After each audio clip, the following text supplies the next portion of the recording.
Getting started with woodworking can feel a bit overwhelming, but with the right beginner woodworking plans, you'll be on your way to creating some fun projects in no time.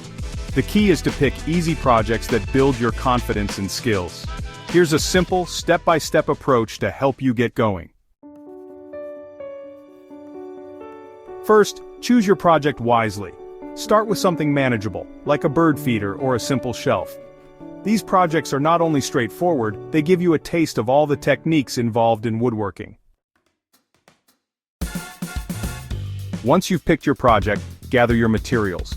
You'll need wood, screws, sandpaper, and some basic tools like a saw, a drill, and a screwdriver.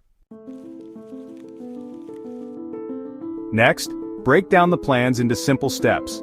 For example, if you're building a bird feeder, your steps might look like this. Cut the wood to the specified dimensions.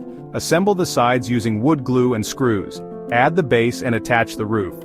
Sand down any rough edges for a smooth finish. Paint or stain it to protect it from the elements. As you follow the beginner woodworking plans, take your time and don't rush through the process. It's okay to make mistakes, just learn from them. Each project you complete will boost your confidence and teach you something new. Plus, you'll have a tangible item to show for your hard work. So grab your tools and let's get building.